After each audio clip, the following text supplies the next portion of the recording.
अगर आप भी इंग्लिश अच्छे से सीखना चाहते हैं, जिसमें पढ़ना अच्छे से सीखना चाहते हैं, हमारी क्लास में आपको शुरू से पढ़ना सिखाया जाएगा और साथ में 2 महीने की क्लास होगी और अब फ़ीस भी आधी कर दी गई है। तो ये मौका आप छोड़े ना, 1 महीने तक आपको आधी फ़ीस में एडमिशन कराने को मिलेगा। जल्दी कीजिए, ये मौका कहीं आपके हाथ से चला ना जाए। बहुत ही अच्छा मौका है जिससे आप इंग्लिश अच्छे से सीख सकते हैं। आपको सभी नोट्स मिलेंगे, रोज़ाना लाइव क्लास होगी, क्लास होने के बाद वीडियो भी मिलेगी और कोई डाउट्स हो आप पूछ भी सकते हैं।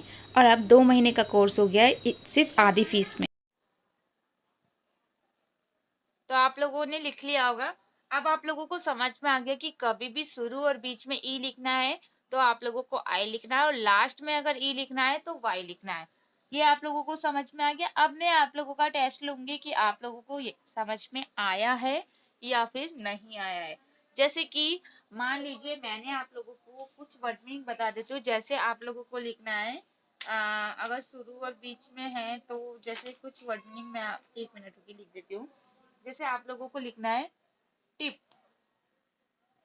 किट, हिट, ठीक है। या फिर और भी कोई वर्ड मीनिंग हो सकते हैं। अगर आपको लास्ट में लिखना है जैसे कि कैरी, हैरी, और क्या कुछ वर्ड मीनिंग 1 मिनट जैसे जिसमें लास्ट में आया था। हाँ, कैरी, हिट, किट। कुछ और वर्ड मीनिंग भी मैं आप लोगों को बता देती हूँ, जैसे कि मैनी हो गया, डैनी हो गया, पैनी हो गया, और भी बहुत सारी वर्ड मीनिंग है, ठीक है। वैसे तो बहुत ही सारी है, लेकिन मेन टॉपिक ये है कि आप लोगों को समझ में आना चाहिए कि चाहे वो कितनी भी वर्ड मीनिंग हो, लिखने से प्रॉब्लम नहीं है। बात यह है कि आपको हैरी बोला है मैंने, हरी नहीं, ठीक है। जैसे और मैं कुछ वर्ड मीनिंग लिखवा देती हूँ, जैसे कि जो थोड़ी सी और सही से आप लिख सके, जैसे कि सिंक, सिंक, ठीक है। इसमें बीच में आ रहा है। और अगर लास्ट में अगर मैं आप लोगों को बोलूं तो लास्ट में कुछ वर्ड मीनिंग के लिए, जैसे कि बेबी, और जैसे कि कॉपी, जेनी, और आपका मैनी। देखिए लास्ट में जो ई होता है उसके लिए आप बड़ी ई की मात्रा भी लगा सकते हैं, है ना। क्योंकि लास्ट आई को हम छोटी और बड़ी दोनों मात्रा के लिए लिख सकते हैं, लेकिन फर्क ये है कि जो आई है आपका, हमेशा आपको कैसे पता चलेगा कि वो छोटी ई की मात्रा है। उसमें आपको जल्दी से ई की आवाज आएगी, ठीक है। कैसे? जल्दी से। जैसे कि आप लिख रहे हैं टिप, किट, हिट, तो इससे आपको पता चल जाएगा कि ये छोटी ई की मात्रा है। और अगर लास्ट में कभी भी ई की मात्रा लिखनी है तो आपको क्या लिखना है? आपको वाई लिखना है। वेरी गुड, आप लोग लिखिए। ये तो सिंपल है, आप लोगों को पता ही है, ठीक है, इसमें कुछ भी मुश्किल नहीं है। और ये सिंक, ठीक है।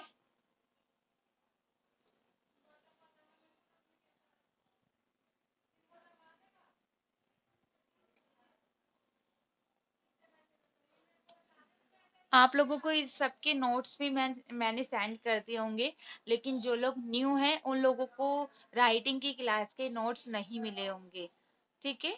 बाकी सभी सबको तो नोट्स मिल चुके होंगे बहुत पहले से, ठीक है। लेकिन अभी आप लोग पहले अच्छे से सीख लीजिए, फिर हम आपको बाद में नोट्स देंगे, ठीक है। इसको लिख लीजिए अच्छे से। अगर अभी भी आप लोगों के मन में कंफ्यूजन है और अभी भी आप लोगों को समझ में नहीं आया कि ई की मात्रा के लिए क्या लिखना है, तो आप लोग मुझे व्हाट्सएप पे मैसेज करके पूछ सकते हैं, ठीक है। या फिर अभी भी मैसेज कर सकते हैं यहाँ पर जूम ऐप पे, ठीक है। तो आपको हम सारे नोट्स देंगे, जिसमें आप जब मर्जी जो भी आपको समझ में ना आए आप उसकी प्रैक्टिस कर सकते हैं, ठीक है। हिंदी नहीं आता है तो मैंने आपको एक अच्छा सा आसान सा तरीका बताया था जिससे आप हिंदी को उर्दू में चेंज कर सकते हैं, पंजाबी में। मैंने आपको बीच में ही एक बताई थी ट्रिक, जिससे आप उर्दू पंजाबी करके देख सकते हैं जो भी नोट्स हैं, ठीक है ना।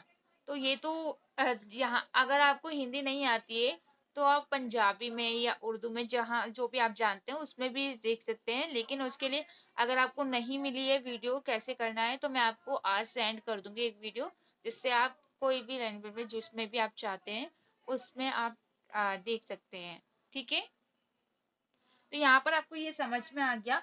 अब है आई। अभी हमने सीखा कि अगर हमें ई लिखना है तो हमें आई और वाई लिखना होगा। लेकिन अगर मान लीजिए आप लोगों को आई लिखना है तो कैसे पता चलेगा? तो सबसे पहले तो मैं आपको वाई का टॉपिक बताऊंगी। आई के लिए वाई कब लिखते हैं, ठीक है। तो देखिए, कभी भी लास्ट में अगर आप लोगों को ई या फिर आई लिखना हो, कभी भी लास्ट में अगर आप लोगों को, नहीं नहीं लास्ट में नहीं, अगर कभी भी आपको ई और आई लिखना हो और वहां पर वाई लिखना हो तो कैसे पता चलेगा? देखिए, कभी भी लास्ट में अगर आपको ई और आई लिखना है, कभी भी अगर लास्ट में आप ई और आई लिख रहे हैं तो हमेशा वाई लिखिए। अगर कोई भी आपको बोल रहा है कि कोई भी वर्ड मीनिंग, जैसे मैंने आपको कोई भी वर्ड मीनिंग बोली जिसमें लास्ट में आई आ रहा है, तो मैं आपको आई बोल रही हूँ, तो आपको पता है कि मैं लास्ट में आई बोल रही हूँ, तो आप समझ जाइए कि मैंने आपको लास्ट में आई बोला है, तो आपको क्या लिखना है? वाई लिखना है। और अगर मैं लास्ट में ई बोल रही हूँ तब भी आपको वाई लिखना है, ठीक है। हाँ, जैसे आपने क्या लिखा, ये गलत हो गया, आप इस तरीके से लिखेंगे तो वो गलत माना जाएगा, आपको यहाँ पर वाई लिखना होगा, ठीक है।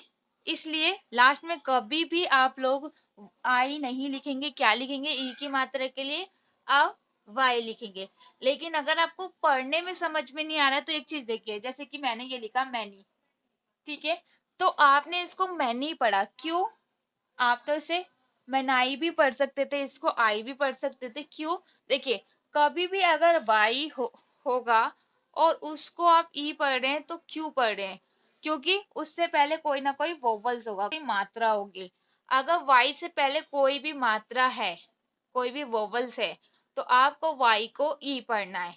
और अगर मात्रा नहीं है, जैसे कि मान लीजिए यहाँ पर इस तरीके से लिखा है क्राई, अब हम इसको क्राई पढ़ रहे हैं, क्यों? क्योंकि वाई से पहले कहीं पर भी मात्रा नहीं है, नहीं है ना मात्रा। अगर मात्रा नहीं है तो आपको इसको आई पढ़ना है, और अगर मात्रा है तो आपको इसको ई पढ़ना है। ये तो था पढ़ने के लिए, अगर आप पढ़ रहे हैं तो आपको पता होना चाहिए। लेकिन अगर आप लिख रहे हैं तो आपको कुछ भी सोचने की जरूरत नहीं है। अगर किसी ने आपसे बोला आपको आई लास्ट में लिखना है, तो आपको क्या लिखना है? वाई लिख देना है। अगर कोई बोला लास्ट में ई लिखना है तो भी आप वाई लिख दीजिए, क्योंकि वो तो आपको खुद बता रहा है कि लास्ट में क्या लिखना है। तो आपको इतना टेंशन लेने की जरूरत नहीं है। लेकिन अगर आप लोगों को पढ़ना है, आपके सामने लिखा हुआ है और आप पढ़ रहे हैं, तो ये चीज आपको याद रखनी है, ठीक है। तो उम्मीद करती हूँ अब आप लोगों को क्लियर तरीके से समझ में आएगा। अगर शुरू और बीच में कभी भी आपको ई और आई लिखना है तो हमेशा आई लिखिए। लेकिन आई के लिए आपको क्या लिखना होगा? एक वर्ड छोड़ के ई लिखना होगा, बीच में कोई भी हो सकता है, ठीक है। और अगर ई लिखना है तो ये सब लिखने की जरूरत नहीं, सिर्फ आई लिख देना है, ठीक है। लेकिन लास्ट में है तो वाई लिख दीजिए, चाहे ई लिखना हो या फिर आई लिखना हो। समझ में आया? ठीक है, इसको लिख से सीखेंगे। लेकिन थोड़ा सा आज मैं आप लोगों को बता देती हूँ। जैसे कि आप लोग देख रहे हैं, एस को क्या पढ़ते हैं? सा पढ़ते हैं और ज पढ़ते हैं। लेकिन अगर शुरू में एस होगा तो आपको इसको सा पढ़ना है, और अगर ये बीच में होगा और ये लास्ट में होगा तब आपको इसको क्या पढ़ना है? जा पढ़ना है। लेकिन इतना समझने से भी आपको नहीं आएगा, क्यों?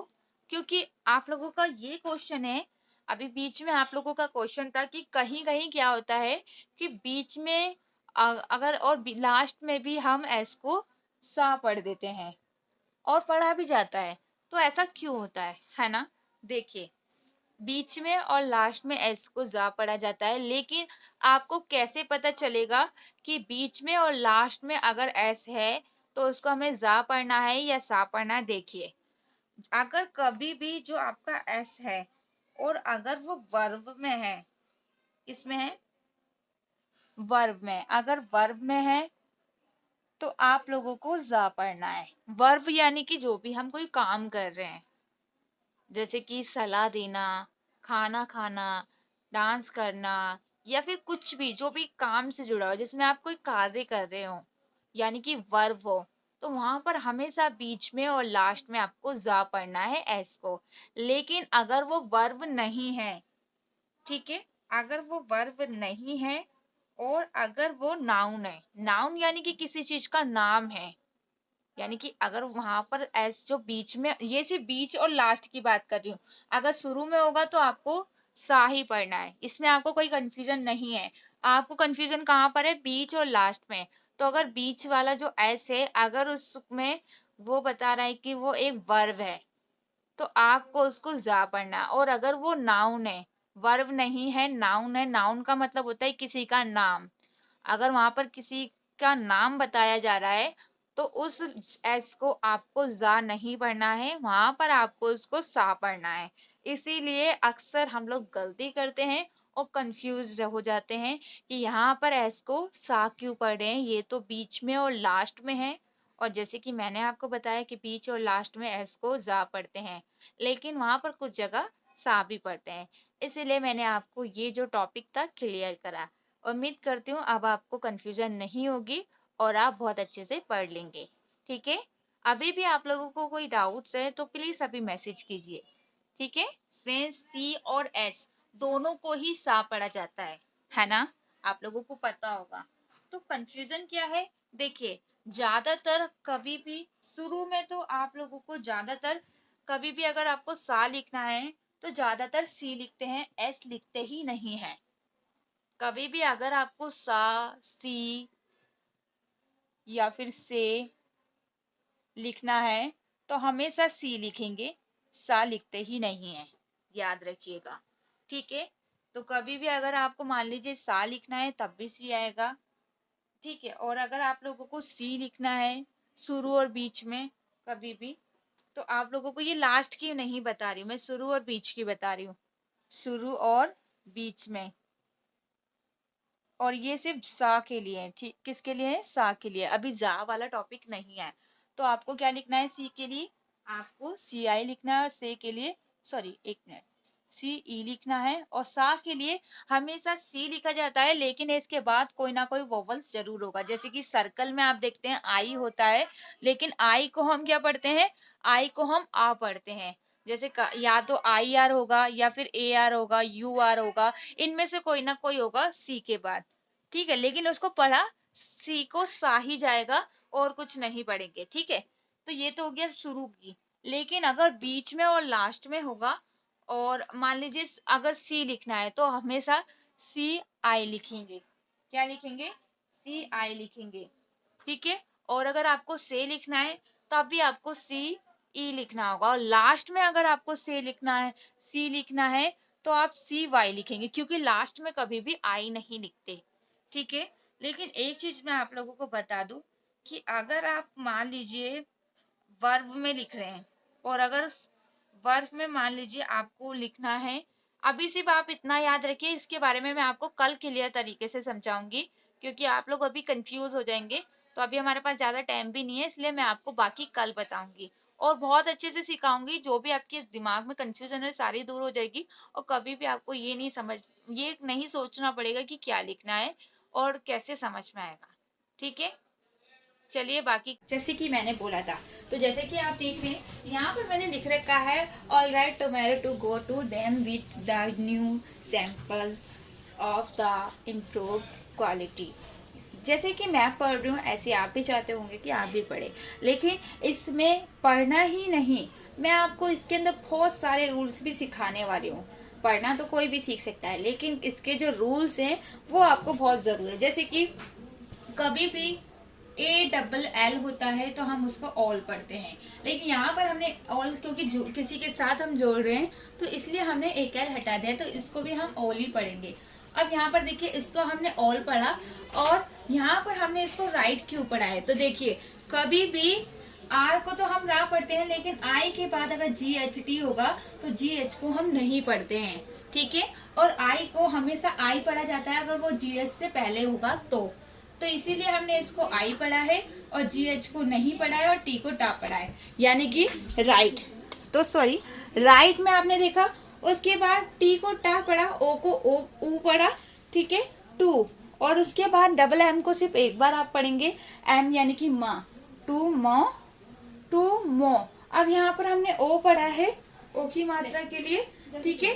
अब यहाँ पर देखिए OW को हमने, OW को क्या पढ़ा है, ध्यान, OW को हमने क्या पढ़ा है, OW को हमने O पढ़ा है। कभी भी OW अगर साथ में होगा तो उसको आपको O पढ़ना होगा, डबल R को सिर्फ एक ही बार लिखना है, ठीक है। उसके बाद Y को या पढ़ेंगे, O U को यू पढ़ते हैं, ठीक है। G को गा पढ़ते हैं, गा पे मतलब गो हो गया। T को टा पढ़ते हैं, O को ओ पढ़ते हैं, यानी कि टू। अब यहाँ पर O को ऊ क्यों पढ़ रहे हैं, और यहाँ पर हम देखिए कभी भी TO होगा तो उसको हम टू ही पढ़ेंगे, टो नहीं पढ़ेंगे, ठीक है, क्योंकि इसके साथ यहाँ पर भी आप देख रहे हैं और यहाँ पर भी देख रहे हैं, इसलिए हमने इसको भी टू पढ़ा और इसको भी टू पढ़ा, ठीक है। तो आप लोग एक बार ध्यान से देखिए, आपको कितनी सारी चीजें समझ में आई। पहला ALL को ऑल पढ़ते हैं, दूसरा GH से पहले अगर I होगा तो I को I पढ़ना है, तीसरा GH साइलेंट रहता है कब, जब वो लास्ट में हो, या फिर T से पहले GH हो तो GH को नहीं पढ़ते हैं। उसके साथ साथ आपको ये भी पता चला कि OW को O पढ़ते हैं, और TW होगा तो हमेशा उसको आपको टू पढ़ना है, टो नहीं पढ़ना है, ठीक है। तो आप यहाँ पर इसे ध्यान से देखिए। और हाँ, आपको तो पहली लाइन में आपने कितने सारे रूल सीखे। उसके बाद देन, तो TH को दा पढ़े। अब देखिए TH को दा और था में क्या फर्क है। TH को हम दा भी पढ़ते हैं और था भी पढ़ते हैं। तो देखिए कभी भी शुरू और बीच में अगर TH होगा तो उसको आपको दा पढ़ना होगा, लेकिन अगर लास्ट में TH होगा तो उसको आपको क्या पढ़ना है, था पढ़ना है। अगर शुरू और बीच में TH है तो उसको आपको दा पढ़ना है, और लास्ट में है तो उसको था तो यहाँ पर आपको समझ में आया क्यों हमने इसको TH को दा पढ़ा। लेकिन कुछ वर्ड मीनिंग ऐसी है जहाँ पर TH को था पढ़ा जाता है शुरू में, वो कहाँ पर है उसके लिए मैं आपको कोर्स जब कंप्लीट कराऊंगी, अगर आप चाहें तो हमारा कोचिंग सेंटर यानी कि कोचिंग में एडमिशन ले सकते हैं। उसके लिए मैंने शुरू में आपको नंबर बताया, उस पर आप कॉल करके पूछ सकते हैं, ठीक है। तो अगर आप पूरा कोर्स कंप्लीट सीखना चाहते हैं तो आप हमारी कोचिंग यानी कि क्लास ज्वाइन कर सकते हैं। बहुत ही अच्छे से आपको सिखाया जाता है, सारे रूल्स आपको दिए जाते हैं लिख के, और साथ के साथ रोजाना क्लास होती है, ठीक है। उसके बाद देखिए W को वाह पढ़ते हैं, और आई को हम छोटी ई की मात्रा पढ़ते हैं। हमेशा आई को छोटी ई की मात्रा पढ़ते हैं, लेकिन छोटी ई की मात्रा से पढ़ने से कुछ नहीं होता, उसको पढ़ने का तरीका भी पता होना चाहिए। मैंने बोला कि छोटी आई को हम छोटी ई की मात्रा पढ़ते हैं, तो आप कैसे पढ़ेंगे, बीथ, इस तरीके से आपने पढ़ना है, लेकिन वो गलत है। कभी भी छोटी ई की मात्रा आप पढ़ रहे हैं तो उसे जल्दी से पढ़ेंगे, जैसे कि बिथ। अगर आप उसे ऐसे पढ़ देते हैं बीथ, तो वो गलत हो जाएगा। हमेशा छोटी ई की मात्रा कोई सी भी होगी उसको हमेशा जल्दी से बोला जाता है, इसीलिए हम इसे बोलेंगे बिथ, ठीक है। यहाँ पर हम इसे द पढ़ रहे हैं। अब ऐसा क्यों है, इसके लिए आपको पूरा कोर्स सीखना होगा, एक एक टॉपिक को अच्छे से सीखना होगा, जब भी आपको समझ में आएगा। लास्ट वाले ए को हम नहीं पढ़ते हैं। तो जैसे कि आपने देखा, उसके बाद यहाँ पर आप देख रहे हैं एन को ना पढ़ रहे हैं और EW को ऊ भी पढ़ते हैं। जैसे EW को हम और भी चीजें पढ़ते हैं, लेकिन ज्यादातर यू पढ़ते हैं, लेकिन इसके लिए आपको एक एक चीजें। उसके बाद यहाँ पर आप देख रहे हैं एस को हमने सा पढ़ा और यहाँ पर एस को हमने ज पढ़ा। देखिए ES होता है तो ES को हम ज पढ़ते हैं, कभी भी ES साथ में होगा तो आपको एस को ज पढ़ना होगा। और एक और रूल है कि एस को ज और सा कब पढ़ते हैं, इसमें संज्ञा और विशेषण का कुछ होता है, मैं आपको वो बाद में बताऊंगी, अभी आपको थोड़ा कंफ्यूजन हो जाएगा इसलिए। तो यहाँ पर आप देख रहे हैं, एस को सा पढ़ा, ए को ए पढ़ते हैं। कभी भी ए बीच में होता है तो हमेशा ए को ए पढ़ा जाता है, और एम को आपको माँ पढ़ना है, यानी कि सेम। अब इसको आधा माँ क्यों पढ़ रहे हैं, क्योंकि एम और पी के बीच में कोई मात्रा नहीं है। सेम को, उसके बाद पी को पा पढ़ेंगे, और यहाँ पर एल को ला पढ़ेंगे, और एस को सिर्फ जा पढ़ेंगे, ठीक। उसके बाद जैसे कि यहाँ पर आपने देखा, यहाँ पर देखिए एक चीज याद रखिएगा, कभी भी कोई भी वर्ड मीनिंग हो उसको थोड़ा थोड़ा करके पढ़िएगा। उसके बाद ओ को ओ पढ़ते हैं शुरू और बीच में, और एफ को फो पढ़ते हैं, ऑफ। उसके बाद द, क्योंकि लास्ट वाले ए को नहीं पढ़ रहे हैं, और इसके बाद आई को ई पढ़ते हैं, शुरू में होता है, ठीक है। और एम को म पढ़ेंगे, पी को पा पढ़ेंगे, आर को आधा रा पढ़ेंगे, ओ को हम ऊ पढ़ेंगे। अब ऐसा क्यों? क्योंकि ओ के बाद एक बार छोड़ के ई है, इसलिए हम ओ को ऊ पढ़ रहे हैं और वी को वा पढ़ रहे हैं और ई डी को हमेशा ड पढ़ा जाता है। कुछ वर्ड में इड पढ़ते हैं लेकिन ज्यादातर ड पढ़ा जाता है, इसलिए हमने ई डी को सिर्फ ड पढ़ा है। ठीक है, तो यहाँ पर आपने देखा। उसके बाद एक चीज हमेशा याद रखिएगा, ई डी को हमेशा ड पढ़ा जाता है ज्यादातर, कुछ वर्ड मीनिंग में आपको इड पढ़ना है। क्यू को हमेशा आपको कब पढ़ना है? क्या पढ़ना है? कब पढ़ना। कभी भी क्यू को आप खाली क नहीं पढ़ेंगे, क्या पढ़ेंगे? क्यू, और क्यू को आपको पढ़ना है कब। लेकिन हमेशा क्यू के साथ यू भी आता है, ये चीज याद रखिएगा, कभी भी क्यू अकेला नहीं आता है। तो यहाँ पर आप देख रहे हैं क्यू और यू हमेशा साथ में आता है और इसको हम कब पढ़ते हैं, इसलिए को व, और इसके बाद एल को ल पढ़ा गया है। और यहाँ पर देखिए आ का डंडा क्यों लगाया गया है? देखिए यहाँ पर हमने ए को आ पढ़ा है क्योंकि ए एल कभी भी साथ में होगा तो उसको आपको अल पढ़ना है, ए नहीं पढ़ना है ए को। अगर ए एल साथ में है तो आपको उसको अल पढ़ना होता है। ठीक है, उसके बाद एल को हम ला पढ़े, आई को ई पढ़े, टी को टा पढ़े और वाई को हम ई पढ़े। याद रखिएगा कभी भी लास्ट में वाई हो तो हमेशा उसको ई की मात्रा पढ़ना है। ठीक है, ऑफ, उसके बाद पी को तो पा पढ़ेंगे और ए को ए पढ़ेंगे पे। उसके बाद यहाँ पर आप देख रहे हैं, उसके बाद जैसे कि आप देख रहे हैं पी को भी पा पढ़ेंगे और यहाँ पर पे हो गया, उसके बाद दोबारा से पा और इसके बाद पे पर, क्योंकि ई आर को हमेशा आर पढ़ा जाता है इसलिए हमने पेपर पढ़ा। उसके बाद एंड, और यहाँ पर आप जैसे कि यहाँ पर आप देख रहे हैं एंड तो सिंपल है, आप पढ़ ही लेंगे। लेकिन यहाँ पर देखिए जैसे कि आपने देखा, उसके बाद देखिए एक चीज और मैं आपको बता दूं, जैसे यहाँ पर एस को हमने सा पढ़ा, ठीक है, उसके बाद टी को हमने टा पढ़ा, लेकिन एस और टी के बीच में कोई भी मात्रा नहीं है इसलिए हमने एस को आधा शाह लिखा है और टी को टा लिखा है, ए को ए पढ़ा यानी कि स्टे। उसके बाद टी को यहाँ पर शाह लिखा गया है, क्यों? क्योंकि कभी भी टी आई ओ एन अगर साथ में होता है तो इसको सन पढ़ते हैं, इसलिए हमने यहाँ पर इसे सन लिखा। ठीक है, उसके बाद यहाँ पर देखिए क्योंकि हमने इसको सन पढ़ा और ई आर को हमेशा अर पढ़ा जाता है। ठीक है, तो ये अर है तो हमने इसको र लिख दिया और लास्ट वाले वाई को हमेशा ई की मात्रा पढ़ना यानी कि स्टेशनरी। उसके बाद आप देख रहे हैं यहाँ पर देखिए ए एल अगर किसी के साथ भी जुड़ा हुआ है तो उसको आपको ऑल पढ़ना है, अल नहीं पढ़ना है या फिर एल नहीं पढ़ना, आपको क्या पढ़ना है? ऑल पढ़ना है। जैसे यहाँ पर भी हम ऑल पढ़े थे, यहाँ पर भी हम ऑल पढ़ रहे हैं। उसके बाद ऑल्सो, सेंड में आप देख रहे हैं एस को सा पढ़ा, ई को ए पढ़ा, एन को आधा क्यों पढ़े? क्योंकि एन और डी के बीच में कोई मात्रा नहीं है। ठीक है, ए को हमने आ पढ़ा और यहाँ पर देखिए कभी कभी क्या होता है डब्ल्यू आर होता है तो डब्ल्यू को हम नहीं पढ़ते हैं अगर शुरू में, तो यहाँ पर हम आर को डा पढ़े, आई को ई पढ़े यानी कि री, और डबल टी को टा पढ़े और ई एन को अन पढ़े यानी कि रिटर्न। इसके आगे की क्लास यानी कि पार्ट 2 जल्द ही हम आपको यूट्यूब पे सेंड करेंगे, लेकिन उससे पहले हम आपको यूट्यूब पे बता देंगे कि इसके आगे की क्लास कब होगी। क्लास पसंद हो तो आप चैनल को सब्सक्राइब कीजिएगा, लाइक कीजिएगा और जो नंबर बताया